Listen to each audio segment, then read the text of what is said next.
gente, aqui é a Rafa Fustan e hoje foi o último filme que eu consegui assistir dos 3 que eu tinha comprado, né, dos ingressos pro Festival Varilux 2022. Eu comentei já os outros 2, todos os 3 com o Gilles Lelouch e com a participação dele. Quando a gente compra ingresso do Festival Varilux, a gente tem a apresentação, que é quando a gente entra na sala, o ator, o diretor, ou o ator e o diretor, ou 2 atores, enfim, que tem a ver com aquele filme que a gente vai assistir, apresentam o filme pra gente. A gente ainda não assistiu, então ele vai falar, ó, esse aqui é o filme tal, conta a história tal, e beleza.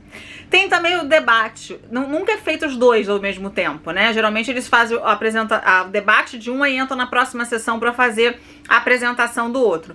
Eu fui no primeiro filme, que foi o Golias, que teve a apresentação do Gilles Lelouch. Depois eu fui no Compromate, que teve o debate, que foi interessantíssimo, que eu amei. E hoje seria a apresentação, era o último que eu tinha comprado, era o último que ele ia fazer aqui no Rio de Janeiro. Mas ele não apareceu nesse Destino de Hoffmann, né? Era uma apresentação, eu vi o pessoal do Varilux assim, ligando um pro outro e tal. A primeira coisa que eu imaginei é que ele estivesse com o quê? Com Covid, porque afinal de contas ele tá sem máscara, rodando o tempo todo que eu tô vendo ele. E tá, né? Realmente a transmissão tá muito grande, então imaginei. Mas no final do filme, que é excelente, por sinal eu vou comentar agora nesse vídeo, o curador, que eu já conheço das outras edições e tudo, ele foi lá na frente, gente, ele meteu a real, ele falou, olha, o Gilles Lelouch não quis sair, não quis vir. Eu entendo que ele é um ator maravilhoso, mas como pessoa, ele realmente deixa a desejar a partir do momento que ele tem um compromisso para vir. E ele não cumpre esse compromisso com a sua plateia que veio aqui para vê-lo. Sopa de climão servida. Eu achei até que ele ia inventar que tinha, né, alguma doença, mas enfim, não foi isso, então eu não consegui vê-lo pela terceira vez, né? Como eu já tinha visto nos 2, eu não fiquei tão chateada assim, mas realmente, quem foi só nesse, eu ia ficar muito pé da vida. Enfim, vamos comentar sobre o que interessa, que é o Destino de Hoffmann.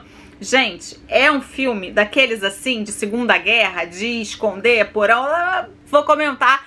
Pode ser que esse vídeo tenha alguns spoilers, tá? Eu não vou dizer como termina, mas se você é sensível, não curte, quer assistir e acha que vai estragar a sua experiência, não assiste, tá? Às vezes a pessoa reclama, você falou spoiler. Gente, tem na minha bio, aqui na caixa de descrição tem. E no título do filme, eu sempre coloco quando tem spoiler no vídeo, então não pode nem reclamar, né? Bom, vamos lá. O que vai acontecer? 1942, em Paris, tá começando ali, né, a Hitler a invadir com tudo e os judeus terem que se registrar, se apresentarem. E a gente conhece o Joseph Hoffmann, que é o Daniel Auteuil. Eu não sei se eu vou falar o nome dele certo, gente, mas Daniel, mas é o Auteuil, sei lá. Ele é um ator maravilhoso, já falei dele 500 vezes aqui no canal, de vários filmes. Ele é um homem de bens, né, ele é dono de uma joalheria muito conceituada ali em Paris, e ele é casado e tem 3 filhos. Junto com ele trabalha o François Mercier, um cara que é francês, que não é judeu. O Joseph, ele nasceu na Polônia e a família dele veio da Polônia com 8 anos para a França. Então ele é considerado do estrangeiro dentro da França. E os filhos dele já nasceram ali, tudo, beleza. O François Mercier, ele é casado com a Blanche. Ele é um homem que ele tem uma deficiência em uma das pernas, portanto, eu não sei se é pejorativo falar manco, mas ele puxa de uma perna, então ele nem foi chamado pra guerra por causa disso, pra Segunda Guerra. E ele é casado com a Blanche e o sonho dos 2 é terem um filho. Eles moram num apartamento muito pequeno, de um quarto só. E ele trabalha pro Hoffmann, então para esse judeu que é o dono ali do local. Logo que a guerra estoura, ele começa a perceber, o Hoffmann, que ele vai ser levado para o campo de concentração, assim como seus familiares. Ele então planeja que os familiares vão para uma zona ali que é mais segura e que vão para outro país e tudo, né, para poder se esconder, e ele iria depois. Ele então convence, né, conversa com o François e propõe para ele o seguinte, que ele compre a loja dele. É claro que ele vai dar o dinheiro para ele comprar e fingir que foi feita uma compra, mas na verdade o cara nem não tem dinheiro nenhum. E ele vai morar durante esse tempo da ocupação nazista dentro da casa, que é enorme, com tudo do bom e do melhor, do Joseph Hoffmann. A princípio, ele até titubeia e tal, mas depois ele acaba aceitando e a esposa dele não acha que é uma boa. E aí, nesse filme, gente, que é nada menos do que sensacional, não sei dizer outra coisa, porque realmente é um filme que prende a atenção e você fica...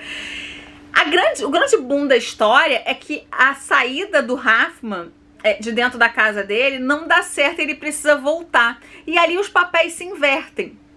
o cara que era ali o vassalo, né, que era ali o serviçal dele, passa a ter um poder porque tá escondendo esse homem.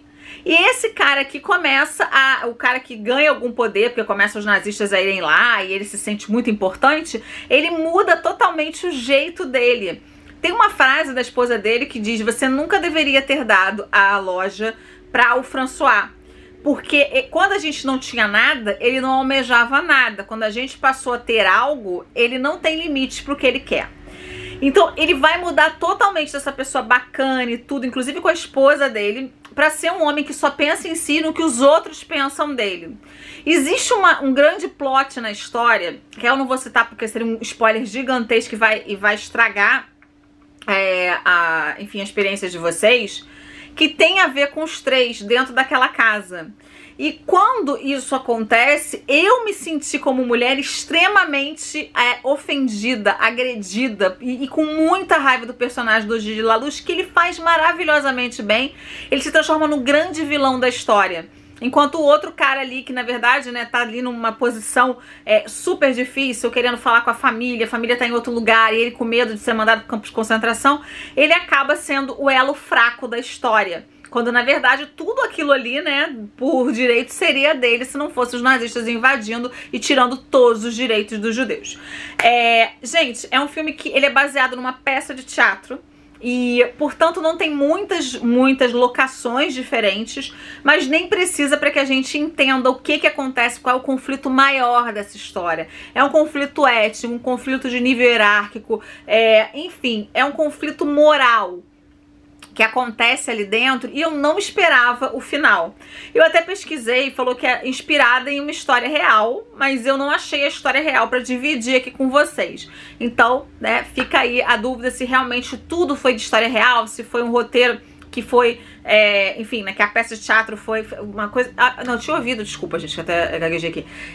Eu tinha ouvido que o roteirista se inspirou em histórias que ele ouviu, mas então acho que não existe mesmo essa face do Hoffman, né? São algumas histórias de pessoas que tiveram que se esconder e colocar os seus empregados, então, para serem os donos do local, para não irem pro campo de concentração. Acho que é mais ou menos assim que eu entendi pelas coisas que eu li ali, que eu traduzi do francês pro português, das matérias que tinha as mesmas coisas lá da França mesmo.